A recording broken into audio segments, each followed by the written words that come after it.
Baik, selamat siang Bapak Ibu Guru semuanya yang sudah hadir di ruang pertemuan ini.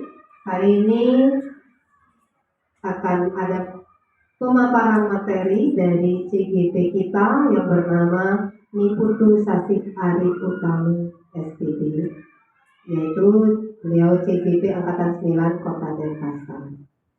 Baik Bapak Ibu, sebelum kita mulai dalam pemaparan oleh Ibu Ari, mari kita berdoa bersama agar kegiatan kali ini berjalan dengan lancar. Berdoa akan saya pimpin langsung sesuai dengan agama dan kepercayaan masing-masing. Berdoa mulai.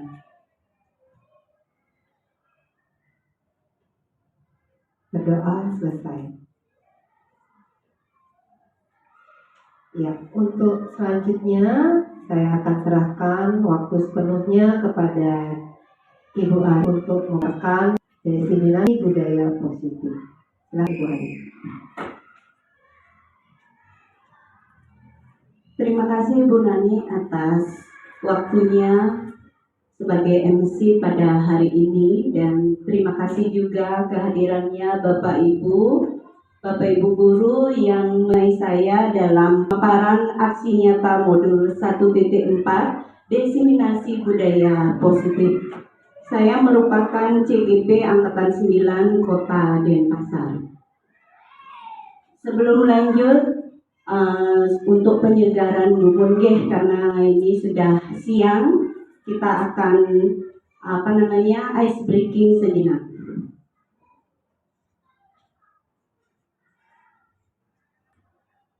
Sebelumnya susunan acara pembukaan telah dibuka oleh MC, kemudian doa, selanjutnya pemaparan materi.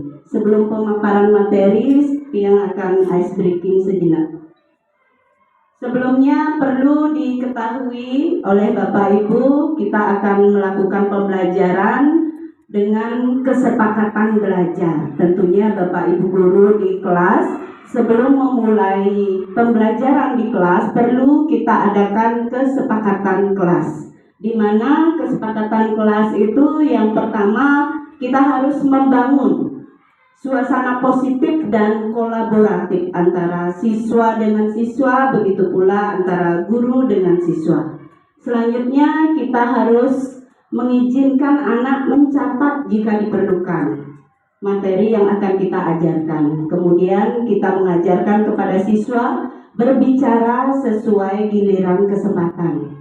Selanjutnya anak-anak juga harus memiliki rasa empati. Kemudian selanjutnya saat ada yang berbicara, maka anak-anak yang lain harus menghormati temannya, mau mendengarkan temannya yang berbicara. Yang terakhir, kita bisa buat kesepakatan kelas, apa yang terjadi di sini atau apa yang terjadi di kelas itu ditinggalkan di kelas, yang baik bisa diteruskan atau bisa diinformasikan ke teman-teman yang lainnya. Baik, kita lanjutkan.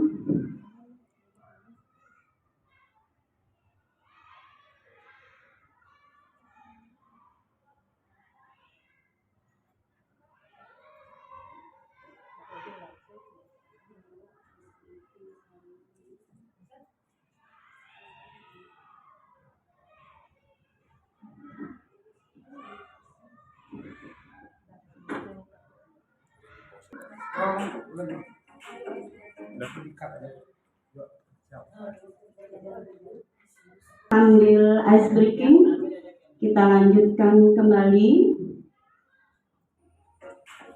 Nah, Bapak Ibu bisa fokus menebak gambar dari warna yang terlihat pada gambarnya. Kira-kira binatang apa itu? Iya, betul, kura-kura. Singa. Nah, ini seperti jerapah. Iya. Kira-kira apa ya ini? Wah, ini berkolaborasi dia ya. Iya, bebek. Coba dilihat apakah betul ini bebek? Nah, ini ada mulut.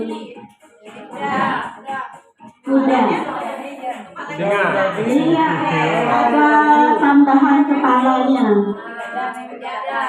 Semut. Oke, mulutnya berbeda. Nah, ini apa kira-kira? Ayam. Tupai. Iya.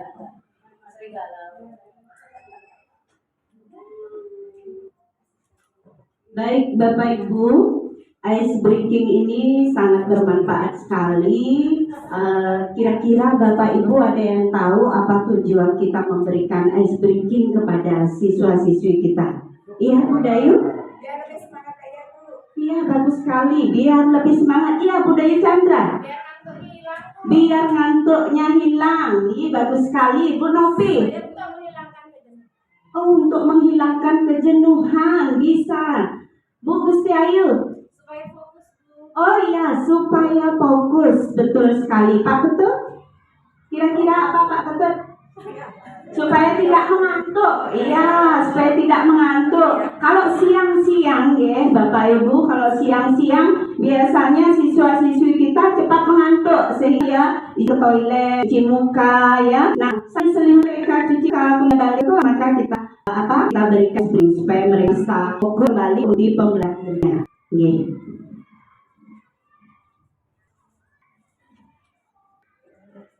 Baik, selanjutnya materi yang akan kita pelajari hari ini, di sana terlihat ada gambar, kemudian gambarnya dikaitkan dengan satu kata ya. Kira-kira ada yang tahu tidak dari Bapak Ibu? Iya, Pak Gung Adit. Budaya. Budaya, pintar sekali, budaya. Ya, budayu, ada dua budayu. Budaya plus. Oh, budaya plus. Ada budaya positif. Baik, bagus sekali. Pintar Bapak Ibu, nggih. Pintar sekali. Budaya positif. Baik, hari ini kita akan pelajari adalah budaya positif. Next. Baik, tujuan aksi nyata hari ini adalah terwujudnya murid yang memiliki motivasi intrinsik dari dalam dirinya dalam menciptakan budaya positif. Kemudian dukungan dari Ibu Kepala Sekolah, izin Kepala Sekolah, serta dukungan yang sangat kita harapkan dari Bapak Ibu Guru rekan sejawat. Nah, untuk tolak ukurnya adalah terbentuknya kesepakatan kelas atau keyakinan kelas. Nah, konsep budaya positif di sini yang pertama itu adalah perubahan paradigma belajar. Kemudian disiplin positif. Selanjutnya ada kebutuhan dasar manusia, motivasi perilaku manusia, posisi kontrol dan restitusi. Yang keenam ada keyakinan kelas, dan yang ketujuh ada segitiga restitusi.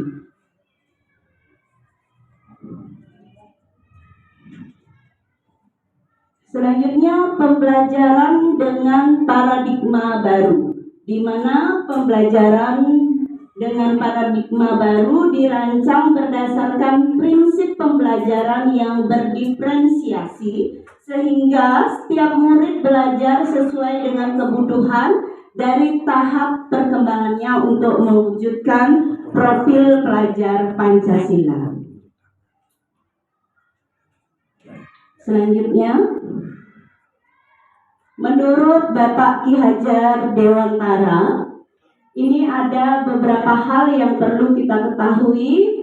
Ada patuh pada aturan, kemudian kita tahu ada hukuman tentunya. Selanjutnya ada tata tertib yang teratur, tegas, kemudian ada rasa tidak nyaman dan kaku. Tentunya kalau tata tertib kita bisa bedakan bagaimana tata tertib itu mengatur sikap disiplin siswa. Nah, disiplin diri ini merupakan sikap tanggung jawab seseorang terhadap apa yang telah dilakukan karena tindakannya tersebut didasari pada nilai-nilai kebajikan universal. Selanjutnya, baiklah Bapak Ibu, nilai-nilai kebajikan itu merupakan sifat-sifat positif manusia dengan tujuan merubah tiap individu menjadi lebih baik. Selanjutnya universal, ini lintas bahasa, ada lintas suku bangsa, kemudian ada lintas agama, serta lintas latar belakang. Selanjutnya ada disiplin positif. Cara penerapan disiplin yaitu bertujuan untuk menumbuhkan kesadaran serta memberdayakan anak untuk melakukan sesuatu tanpa sogokan, tanpa ancaman maupun tanpa hukuman. Jadi disiplin positifnya mengalir begitu saja ya dari siswa tanpa ada hal-hal yang seperti ada sogokan, ancaman maupun hukuman. Selanjutnya, nah, mari Bapak Ibu ingat memori masa lalu ya, saat Bapak Ibu guru menjadi seorang murid.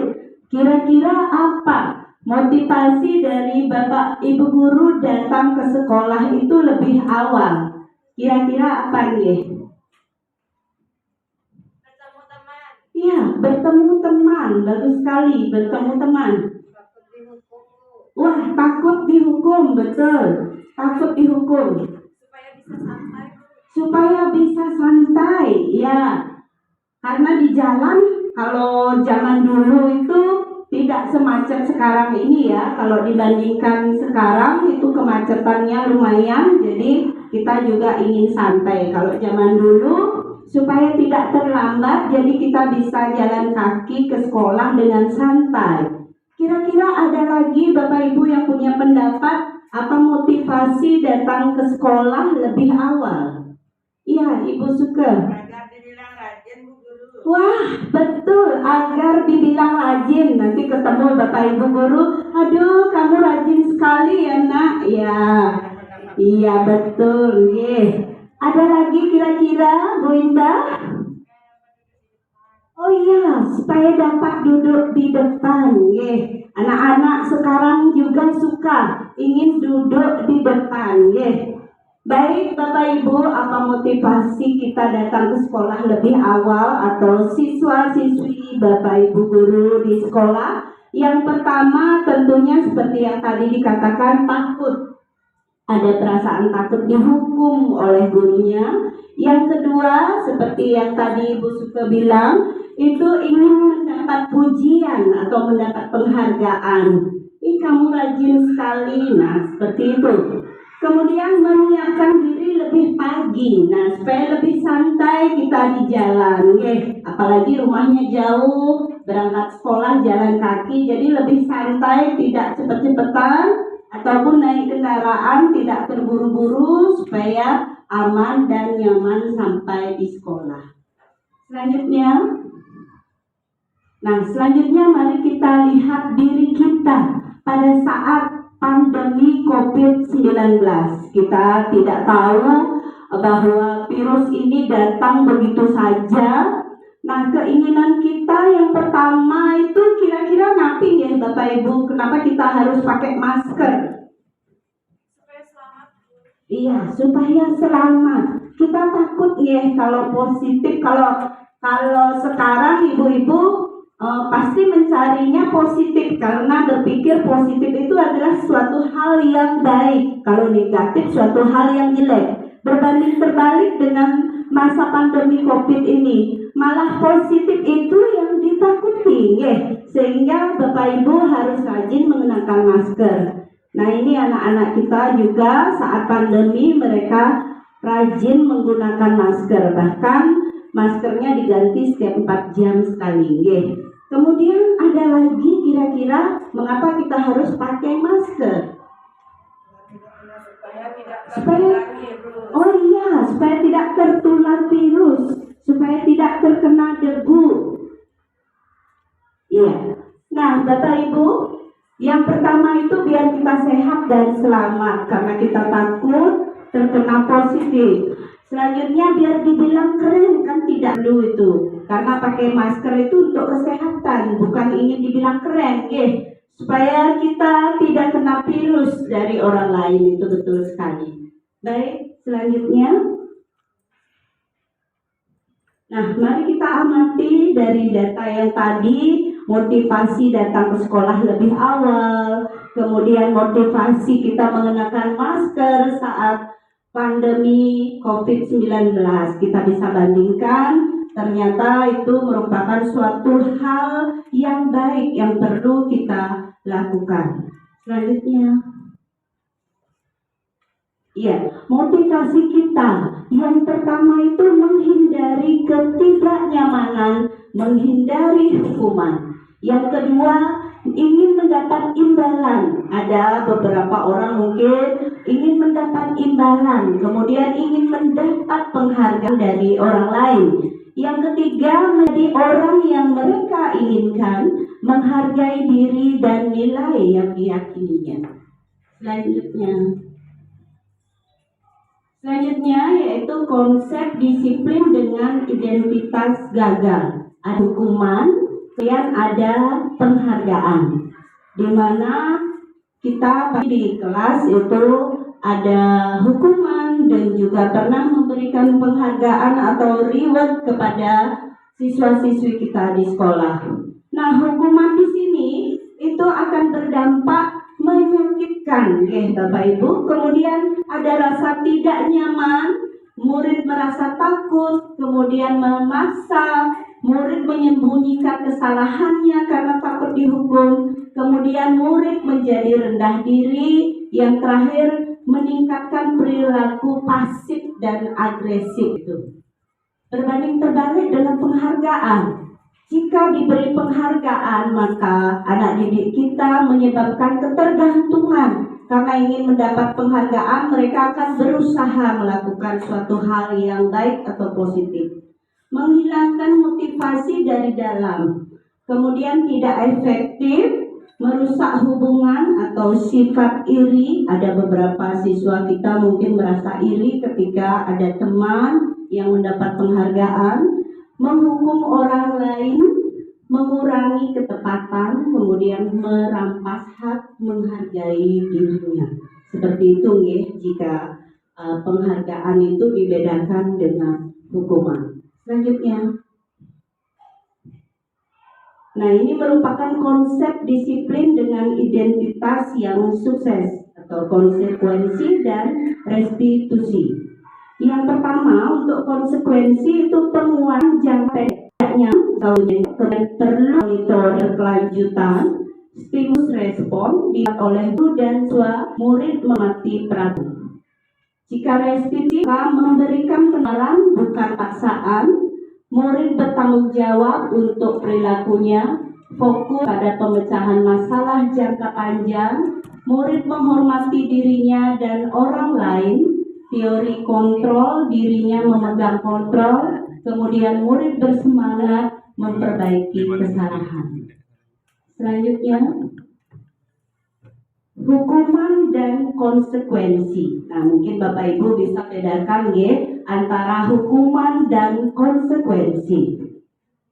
Yang pertama, murid push up 15 kali karena tidak menggunakan masker ke sekolah. Apakah hukuman atau konsekuensi kira-kira Bapak Ibu? Hukuman. Iya. Saya tampung dulu Kemudian yang kedua, murid membersihkan coretan yang dibuatnya di meja. Ini merupakan apa? Konsekuensi. Kemudian yang ketiga, murid menggantikan buku tugas teman yang telah ia rusak. Kira-kira hukuman apa konsekuensi? Iya, konsekuensi. Yang keempat, murid lari 2 putaran lapangan basket karena datang terlambat. Hukuman. Ya, kira-kira kalau seperti itu antara hukuman dan konsekuensinya sangat berbeda Bapak Ibu. Baik, selanjutnya. Nah, hukuman dan konsekuensi. Yang pertama, murid push up 15 kali karena tidak menggunakan masker ke sekolah. Itu merupakan hukuman. Yang kedua, murid membersihkan coretan yang dibuatnya di meja. Itu merupakan konsekuensi. Yang ketiga, murid menggantikan buku tugas teman yang telah ia rusak. Itu adalah konsekuensi. Sedangkan yang keempat, murid lari 2 putaran lapangan basket karena datang terlambat. Itu merupakan hukuman.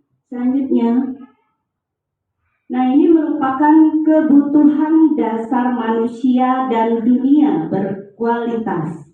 Nah tentunya kita tahu bahwa kebutuhan dasar manusia itu yang pertama secara fisiologis. Ini merupakan seperti halnya kesehatan, kemudian rumah, makanan itu yang kita butuhkan. Kemudian psikologisnya itu rasa aman, ada juga biologisnya itu reproduksi. Yang kedua itu psikologisnya ingin disayang, diterima, tetap terhubung dengan lingkungan sosialnya. Terima kasih Bu Kepala Sekolah sudah bisa membersamai acara diseminasi yang hari ini. Baik, yang ketiga, psikologis ingin kemandirian. Pilihannya mengendalikan arah hidup seseorang. Yang keempat, psikologisnya ingin kesenangan, bermain, kemudian tertawa. Yang kelima itu psikologisnya ingin dianggap berharga. Ingin dianggap berharga, kemudian diakui dan dihormati. Ini merupakan kebutuhan dasar manusia dan dunia berkualitas. Selanjutnya, nah ini dunia berkualitas ya. Orang-orang terbaik dalam hidup, membahagiakan, ingin memenuhi kebutuhan dasarnya, membuat kita tidak tersinggung. Bagaimana mewujudkannya? Nah, ayo wujudkan dunia berkualitas bagi murid kita. Baik Bapak Ibu, kita harus menunjukkan bahwa dunia berkualitas itu seperti apa. Kita bisa terapkan kepada siswa-siswi kita di kelas. Baik, selanjutnya. Nah, untuk materi selanjutnya ini antara keyakinan kelas dan peraturan kelas, ya. Nah, ini ciri khusus dari keyakinan kelas. Ini bersifat lebih abstrak dibandingkan dengan peraturan. Kemudian pernyataannya universal. Selanjutnya pernyataannya positif, tidak terlalu banyak, kemudian mudah diingat. Itu biasanya keyakinan kelas. Dapat diterapkan, kemudian kontribusinya semua pihak, karena semua anak nanti ikut dalam keyakinan kelas. Nah, nanti Bapak Ibu mungkin bisa terapkan pembuatan keyakinan kelas atau peraturan di kelas di luar dari tata tertib siswa-siswi yang ada di kelas. Bisa dilanjutkan? Nah, prosedur pembentukan kesepakatan kelas. Yang pertama itu kita curah pendapat tentang peraturan yang perlu disepakati. Kita bersama siswa-siswi kita mengadakan kesepakatan. Kira-kira misalnya tidak datang terlambat, kita bisa kumpulkan. Kemudian tidak berkata kasar. Seperti ini bisa kita masukkan ke dalam pembentukan kesepakatan kelas. Selain itu bisa juga yang sekarang lagi booming itu tidak membuli, tidak membuli, tidak mengejek, itu sudah termasuk. Kemudian tidak memukuli. Nah itu. Nah, kita bisa buat beberapa kesepakatan kelas yang penting, Yang kedua, mencatat semua masukan dari murid. Kita kumpulkan, kemudian meninjau kembali daftar curah pendapat yang telah dicatat. Yang keempat itu meninjau kembali keyakinan kelas bersama-sama. Kemudian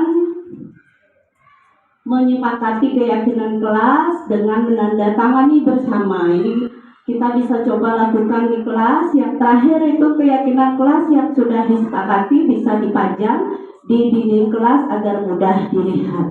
Mungkin Bapak Ibu sudah mulai membuat di kelasnya masing-masing, Ini bisa diterapkan. Jadi kita bisa lakukan bersama siswa-siswi kita di kelas. Selanjutnya. Nah, manusia atau kita sebagai Bapak Ibu guru di kelas ini ada 5 posisi kontrol. Yang pertama itu sebagai penghukum. Nah, penghukum ini biasanya menghardik, ya, menghardik, kemudian menunjuk-nunjuk, kemudian menyakiti, menyindir, itu termasuk penghukum. Kemudian yang kedua, membuat orang merasa bersalah. Ini kita biasanya berceramah, kemudian menunjukkan kekecewaan kepada murid. Yang ketiga itu sebagai teman. Ini membuat alasan-alasan untuk murid-murid kita. Yang keempat sebagai pemantau. Ini menghitung atau mengukur. Selanjutnya yang terakhir itu adalah manajer, mengajukan pertanyaan-pertanyaan yang menguatkan. Nah, kita bisa posisikan diri kita sesuai posisi kontrol, yang tentunya yang paling baik yang mana. Kita bisa kembali ke diri kita masing-masing, keinginan kita sebagai guru ingin di posisi yang mana di antara 5 posisi kontrol tersebut. Baik, selanjutnya mengenal posisi kontrol secara lebih mendalam. Contoh tindakannya yang pertama, kita bisa tentukan sebagai penghukum, kemudian sebagai rasa bersalah, kemudian sebagai teman, sebagai pemantau, dan juga sebagai manajer. Nah, contoh kalimatnya seperti ini. Darren, perbuatanmu membuat ibu guru benar-benar merasa kecewa. Kira-kira Miki sebagai apa nih? Kira-kira dari posisi kontrolnya. Membuat rasa bersalah. Kemudian yang kedua, nilai-nilai apa yang kita yakini, Darren? Apakah kamu bersedia memperbaikinya? Sebagai manajer, ya. Kita tampung dulu. Kemudian yang ketiga, tidak ada kapoknya ya kamu. Keliling lapangan 2 kali sekarang juga sebagai penghukum. Ayolah lakukan demi bu guru. Iya, kamu keren deh, atau kamu memang top. Nah, seperti itu biasanya gurunya. Yang terakhir, kamu tahu apa konsekuensi dan tindakanmu ini, Darren. Nah, itu kira-kira seperti ini. Kira-kira kita posisinya di posisi mana, kita bisa lihat berikutnya. Nah, ini sebagai yang pertama itu sebagai pembuat rasa bersalah. Tentu dari nada bicara guru akan tidak meninggi atau tidak keras, akan menurun sebagai pembuat rasa bersalah. Kemudian nilai-nilai apa yang kita yakini, Darren? Nah, ini seperti memberi penguatan itu sebagai manajer. Kemudian tidak ada kapoknya. Nah, ini disuruh keliling lapangan, ini berhubungan dengan fisik, maka sebagai penghukum. Kemudian ayolah lakukan demi bu guru, ini sebagai teman. Yang terakhir, kamu tahu apa konsekuensi dan tindakan apa yang kamu lakukan. Nah, itu merupakan sebagai pemantau. Nah, dari sekian banyak posisi kontrol, kita bisa menempatkan diri kita, dan tentunya diharapkan sekali Bapak Ibu guru, itu yang paling baik itu kita sebagai manajer. Selanjutnya, nah Niki ada satu contoh video tentang posisi kontrol.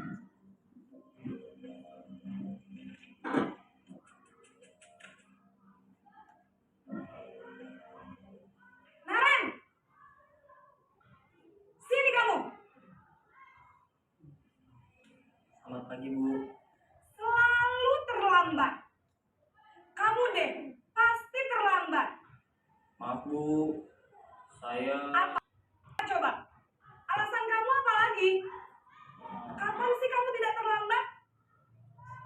Malas sekali ya kamu jadi anak. saya Das malas. Gak kapok-kapok sih kamu. Sudah berapa kali terlambat? Sana, kamu keliling lapangan basket 2 kali. Kenapa saya harus keliling lapangan basket, Bu? Kenapa? Kamu melawan ibu. Berani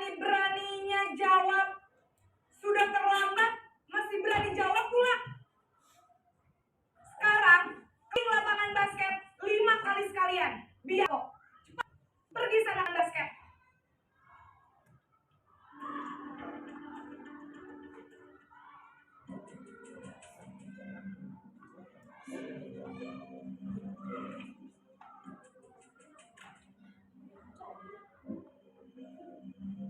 Naren,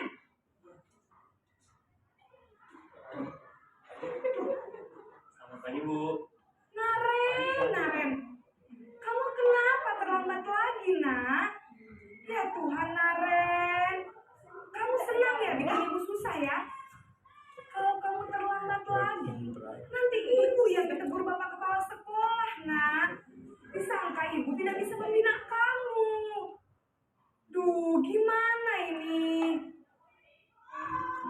Maaf Bu. Duh, Gusti Naren. Kamu suka ya kalau ibu tegur bapak kepala sekolah? Terus, sekarang ibu harus tulis apa ini di buku absen? Kamu sudah sering terlambat loh. Ibu harus apa coba? Maaf Bu. Maaf sekali. Ya sudah, lain kali jangan bikin ibu susah lagi ya nak ya. Ibu tidak akan kuat lagi kalau kamu begini terus. Bisa jantungan kalau ibu ditegur bapak kepala sekolah. Sana cepat ke kelas. Maaf ya Bu. Maaf sekali. Posisi pembuat rasa bersalah berbicara dengan nada tenang.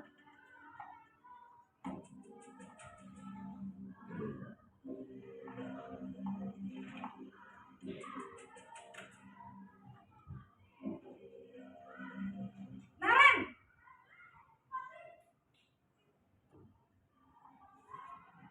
Selamat pagi Bu. wah, sudah jam berapa ini nak? Terlambat lagi ya sayang. Iya Bu. Habis ibu saya lupa bangunkan saya Bu. Kamu malah menyalahkan ibu kamu. Kamu bukannya anak yang larinya paling kencang. Kok terlambat sih? Iya Bu. Saya memang terlambat bangun tadi. Jadi biarpun saya lari kencang, tetap gak kekejar Bu. Ya sudah sana. Nanti lain kali larinya lebih kencang lagi ya. Biar gak terlambat lagi. Bikin seneng ibu. Demi ibu. Bisa kan? Bisa lah Bu. Ya sudah sana masuk kelas. Ibu beresin urusan absen kamu. Kamu ini ada-ada saja.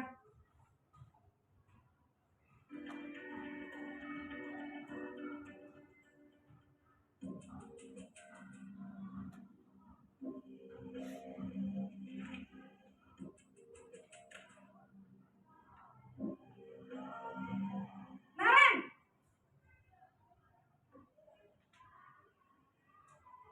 Selamat pagi Bu.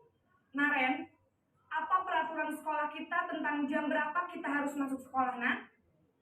Kita harus di sekolah jam 7 Bu. Iya betul, sekarang sudah jam 7.20. Naren sudah tahu konsekuensinya jika terlambat hadir. Paham Bu. Saya harus tinggal kelas pas jam istirahat selama 20 menit. Iya benar, konsekuensinya demikian. Jadi nanti jam 9.30 pas istirahat, kamu harus tinggal di kelas, kerjakan tugas tambahan untuk ketertinggalan kamu, ya? Baik Bu.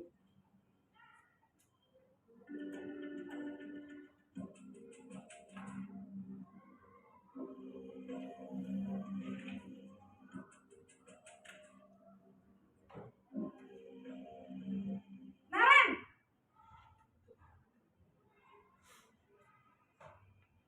Selamat pagi Bu. selamat pagi Naren. Maaf Bu, saya terlambat. Iya, sekolah masuknya jam 7, sekarang sudah jam 7.20. Jadi sekarang bagaimana ini Naren? Maaf Bu, saya lupa setel alarm saya semalam. Baiklah, menurut kamu, keyakinan sekolah yang mana yang perlu kamu tingkatkan? Menghargai diri sendiri dan orang lain mungkin ya Bu. Setuju. Jadi, apakah Naren meyakini prinsip saling menghormati tersebut? Iya Bu, saya meyakininya. Apakah Naren bersedia memperbaiki masalah keterlambatan ini? Bersedia Bu. Bagaimana kamu akan perbaiki masalah keterlambatan ini? Saya akan coba untuk tidak menyetel ala ya Bu. Baik, kalau Naren lupa menyetel alarm di rumah, ada orang yang kira-kira bisa bantu mengingatkan tidak? Ada Bu, kakak saya, Kak Emma. Ada lagi selain Kak Emma? Selain Kak Emma, ada ibu saya. Baik, jadi yang mengingatkan Naren adalah Kak Emma dan ibu kamu ya? Kira-kira akan mulai setel alarm kapan nih Naren? Setelah pulang sekolah, akan segera saya lakukan. Baik, jadi Naren akan setel alarm untuk bangun besok pagi dan akan diingatkan oleh kakak dan ibunda Naren ya. Ada lagi yang mungkin perlu dilakukan Naren agar tidak terlambat bangun lagi? Tidak ada Bu. Baik Naren, terima kasih untuk kerjasama kamu. Sekarang kamu perlu kembali ke kelas untuk belajar. Baik Bu, terima kasih. Baiklah Bapak Ibu, itu merupakan cuplikan dari video tentang posisi kontrol dari Bapak Ibu Guru. Makin kembali lagi ke Bapak Ibu Guru sendiri berkaitan dengan siswa-siswinya di kelas. Seperti tadi, kira-kira yang mana posisi yang paling bagus Bapak Ibu Guru nggih? Kira-kira Bapak Ibu Guru milih yang mana? Dari manajer nggih, sebagai manajer nggih. Ya, Nika yang kita lihat pada cuplikan video tadi sebagai manajer itu bisa kita terapkan di sekolah kita supaya siswa kita tidak merasa sedih, rendah diri maupun kecewa nggih. Kita lanjut ke restitusi. Merupakan tulisan yang dibuat oleh Gosen pada 2004. Itu proses menciptakan kondisi bagi murid untuk memperbaiki kesalahan mereka, sehingga mereka bisa kembali pada kelompok mereka dengan karakter yang kuat. Nah, restitusi ini termasuk dalam kategori identitas yang sukses karena sifatnya dapat digunakan sebagai penerapan disiplin yang positif. Selanjutnya, ini merupakan satu kasus yang ada di kelas Tiang.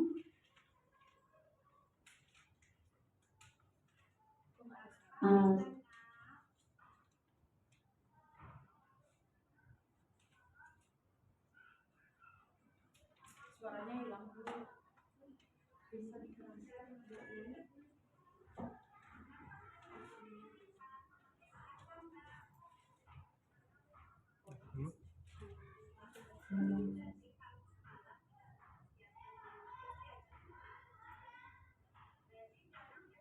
Nah, pada kasus Niki yang bisa jelaskan ada seorang siswa Tiang kelas 3D bernama Gana.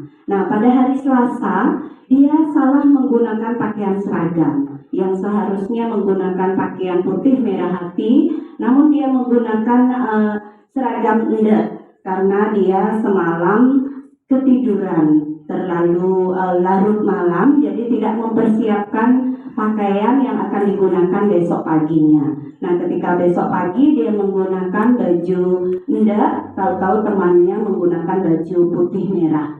Namun kita sikapi dengan baik supaya siswa kita itu tidak merasa rendah diri ataupun takut nih. Kita perlu ingatkan bahwa dia memiliki keyakinan supaya tidak mengulangi kesalahan yang sudah dia perbuat. Orang tuanya Pak Adi di Rumah Sakit Buangaya sesuai dengan tempatnya yang sudah di-share kemarin, silakan berkumpul di depan kantor Ibu Kepala Sekolah. Ya, berikut ada kasus kedua siswa Tiang ini bernama Gauri. Dia ada beberapa kali terlambat datang ke sekolah karena tidur terlalu larut malam. Nah, kita ajak juga berdiskusi supaya dia bisa meyakini keyakinan kelas kita bahwa tidak boleh siswa itu datang terlambat. Nah, tidak boleh siswa telat datang ke sekolah. Itu ada aturan 15 menit masuk kelas sebelum pembelajaran dimulai, seperti itu. Nah, untuk umpan balik nanti yang akan share di WA Group buat Bapak Ibu yang telah menyaksikan pemaparan materi tentang diseminasi budaya baik yang bisa diimplementasikan kembali di kelas Bapak Ibu yang Bapak Ibu ampu siswa-siswinya. Selanjutnya, nah ini kita pada penghujung yaitu pada simpulan. Nah yang pertama, pembelajaran dengan paradigma baru ini dirancang berdasarkan prinsip pembelajaran yang berdiferensiasi sehingga setiap murid belajar sesuai dengan kebutuhan dan tahap perkembangannya untuk mewujudkan profil pelajar Pancasila. Yang kedua, disiplin positif merupakan cara penerapan disiplin yang bertujuan untuk menumbuhkan kesadaran serta memberdayakan anak untuk melakukan sesuatu tanpa sogokan, ancaman pun hukuman. Yang ketiga, sebagai pendidik, tujuan kita adalah menciptakan anak-anak yang memiliki disiplin diri sehingga mereka bisa berperilaku dengan mengacu pada nilai-nilai kebajikan universal dan memiliki motivasi intrinsik bukan ekstrinsik, dalam artian dia termotivasi dari dalam dirinya bukan karena ajakan atau suruhan dari orang lain.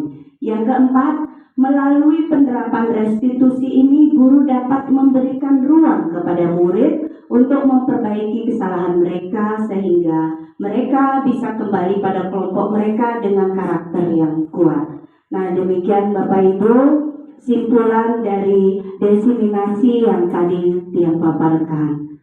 Kira-kira Bapak Ibu ada permasalahan di kelas Bapak Ibu, kita bisa sharing atau berbagi di sini bersama-sama. Saya persilahkan.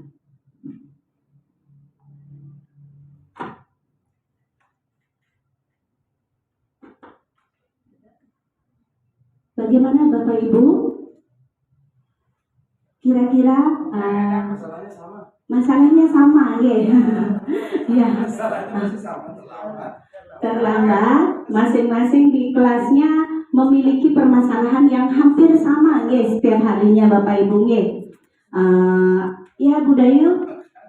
Bu, itu kan karena kemarin kita ketahui sekolah kita itu adalah sekolah Islam yang belum ada guru konseling yang bisa kemarin diusulkan atau bisa disegerakan. Ini ada ibu kepala kita untuk bisa memberi salah satu guru konseling, jadinya murid-murid yang bermasalah selain kita juga menerapkan di kelas nanti akan lebih efisien, dia juga diterapkan oleh guru yang lebih kompeten di bidang ini. Ya, bagus sekali Bu Dayu masukannya untuk menghadirkan guru BK bimbingan konseling di sekolah kita.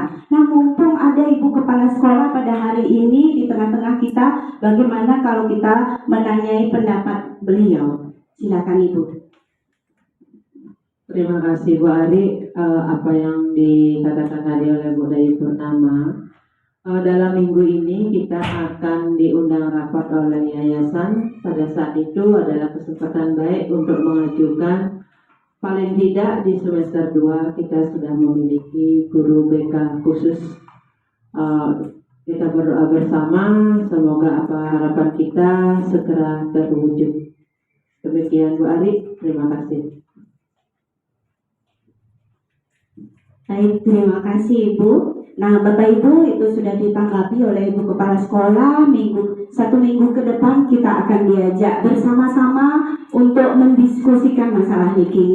Semoga itu merupakan itikat baik dari Bapak pengurus yayasan dan di sekolah kita memiliki guru BK atau bimbingan dan konseling, di mana tidak hanya guru di kelas yang memberi bimbingan, tetapi bisa ada guru BK yang memberikan bimbingan konseling karena beliau atau guru BK itu sudah memiliki kemampuan yang kompeten di bidangnya. Nah, ini bagus sekali usulan dari Bu Dayu, dan itu juga merupakan usulan dari tim asesor visitasi kita waktu ini. Nah, kira-kira ada lagi dari Bapak Ibu yang memiliki permasalahan di kelas, kita bisa sharing bersama mengenai diseminasi budaya positif, atau Bapak Ibu mungkin punya suatu hal yang menarik yang bisa dibagi pada saat ini. Silahkan Bu Dayu. Terima kasih atas waktunya Bu Ari, karena tadi juga kita disosialisasikan tentang membuat suatu keyakinan kelas, di mana kita adalah kelas paralel yang terdiri dari jumlah kelas yang banyak. Bisa kita juga, kebetulan di sini ada lokal kurikulum, kita buatkan, dijadwalkan pada saat MPLS itu ada kegiatan untuk membuat kesepakatan kelas di awal, dan juga pentingnya juga tes awal untuk masuk murid itu. Terima kasih. Iya, bagus sekali Niki. Ada usulan lagi dari Ibu Dayu Purnama, itu merupakan suatu yang positifnya tentang keyakinan kelas atau peraturan kelas yang dibuat di awal tahun pelajaran supaya diyakini oleh siswa-siswi kita. Nah, kebetulan hari ini kita hadir juga Ibu Kaur Kurikulum yang bisa memberikan pendapat. Silakan Ibu. Terima kasih Bu Dayu atas masukannya. Memang betul sekali Bapak Ibu. Jadi untuk awal pembelajaran tentunya mari kita bersama-sama di masing-masing jenjang. Pada saat MPLS, yang pertama pembentukan keyakinan kelas. Ya, keyakinan kelas yang sudah tadi dijelaskan oleh Bu Ari. Kemudian yang kedua tentu diadakan tes diagnostik atau non diagnostik, itu perlu kita lakukan di awal pembelajaran sehingga kita bisa mengelompokkan minat dan bakat siswa. Jadi itu memang sangat bagus ya kita lakukan sebelum kita melakukan proses pembelajaran berdiferensiasi. Jadi diharapkan nanti di masing-masing jenjang silakan. Kalau kami mencoba di kelas 5 itu sebelumnya yang MPLS sebelumnya kita mencoba untuk tes diagnostik dan non diagnostik, baru masih di kognitifnya juga ya, non diagnostik dan diagnostiknya, diagnostik kognitifnya ya, itu sudah keduanya. Jadi ada pembelajarannya, ada minat dan bakatnya. Apakah dia gaya belajarnya dalam bentuk kinestetik, audiovisual, dan tergantung dari siswa tersebut. Jika diharapkan nanti di awal pembelajaran. Mungkin nanti semester 2 nanti bisa dimulai ulang lagi pada saat awal pembelajaran bisa juga.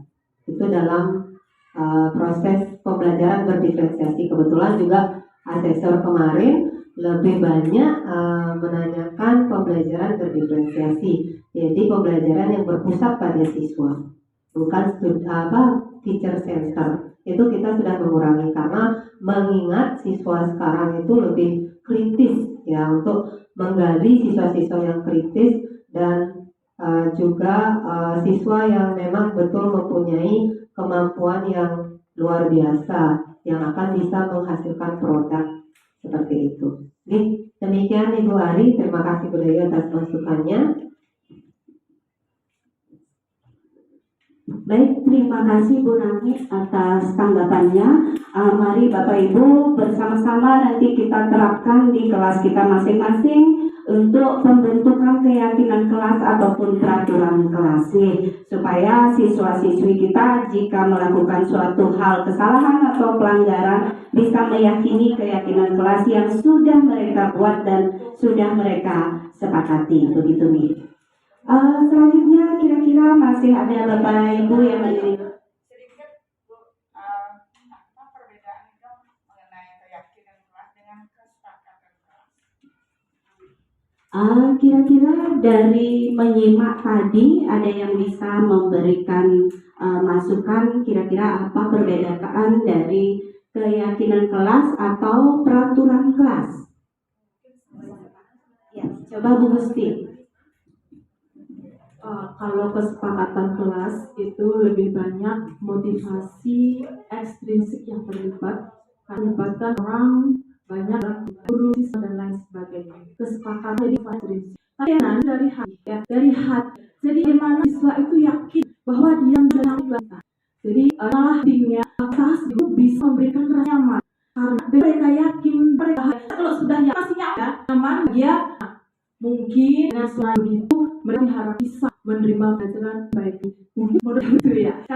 keyakinan ini bukan barang baru bagi saya karena sudah tahun 2016 ya, itu sudah terpampang di belakang kelas, itu jelas bunyinya. Terima kasih, ada kata-kata di sana. Terima kasih.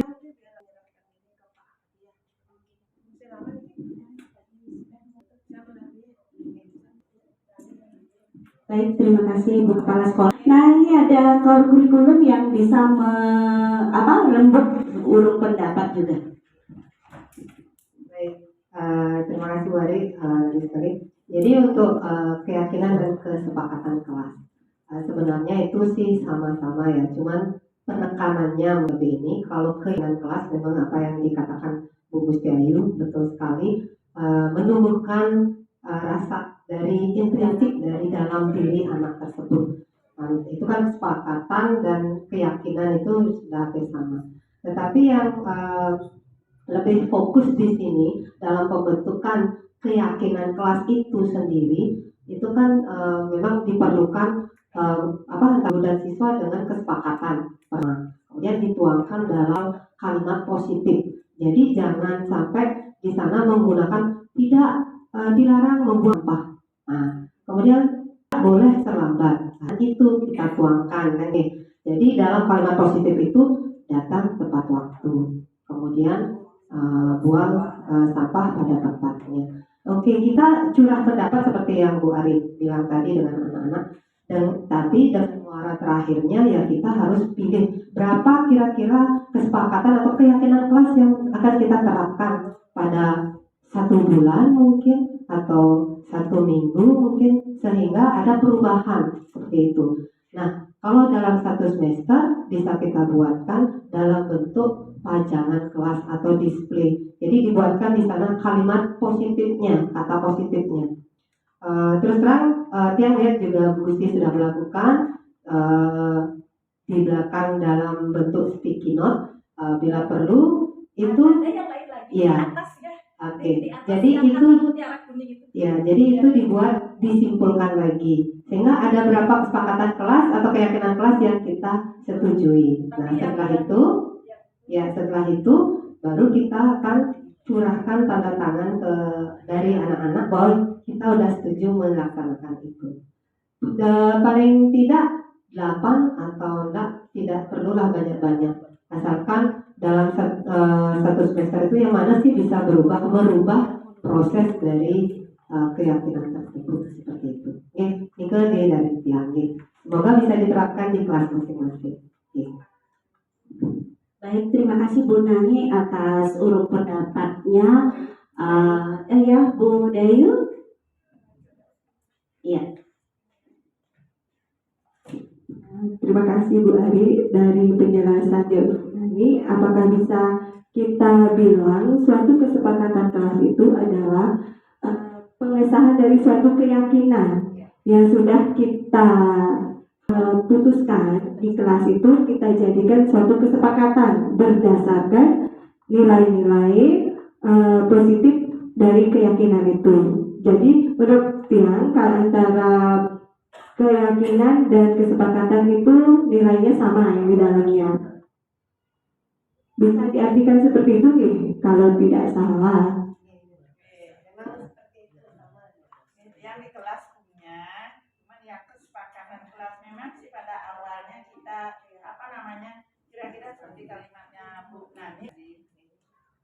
Ya seperti kalimatnya ini, ya istilahnya anak-anak datang ke sekolah tepat waktu. Kemudian bisa membuang sampah pada seperti itu dia punya, kalau setelah COVID saya dipajang tembok di kelas seperti ini makanya ya untuk ini yang keyakinan kelas, makanya jadi bingung pasti bedanya sebenarnya antara keyakinan kelas dengan kesepakatan. Humanitas seperti itu. Terima kasih. Begitu baik Bapak Ibu, sepertinya mengenai keyakinan dan kesepakatan kelas bisa diterima Bu Sugeng.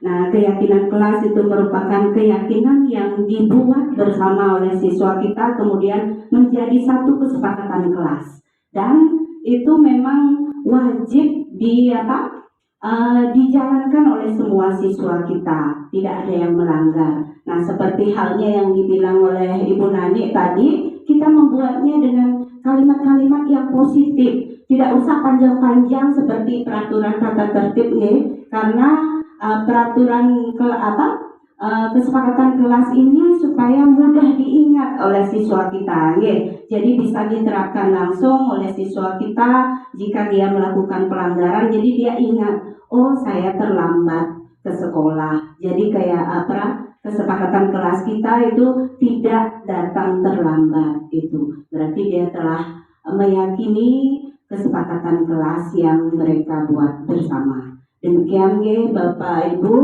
itu bisa diterima dan yang kira bisa kita terapkan selanjutnya dan terus menerus di kelas kita supaya siswa kita memiliki kesepakatan kelas yang sudah mereka buat. Jika mereka yang buat, tentunya mereka akan malu untuk melanggarnya. Begitu mungkin Bu, nih, Ibu Bapak. Nah, selanjutnya yang kira ada lagi permasalahan di kelas Ibu yang Bapak Ibu ampuh.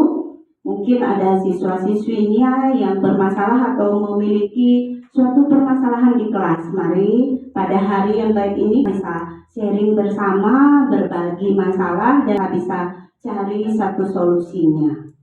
Bagaimana Bapak Ibu?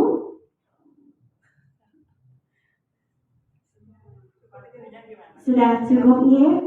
Baik Bapak Ibu, suatu hal yang menarik yang perlu kita budayakan yaitu budaya positif ini dan perlu kita kembangkan di sekolah kita dan di kelas-kelas. Karena kita kelas paralel, kita imbaskan ke kelas-kelas yang lain juga. Nah, kebetulan di sini ada Bapak Guru dari kelas 1 dari kelas rendah sampai kelas atas, jadi bisa di-sharing ke kelas-kelas yang lain. Oke. Baik, terima kasih Bapak Ibu yang menyita banyak waktu dari Bapak Ibu sudah membersamai Tiang dalam acara diseminasi budaya positif pada siang hari ini. Akhir kata, selamat siang, sampai jumpa dan terima kasih. Om Santi Santi Santi Om.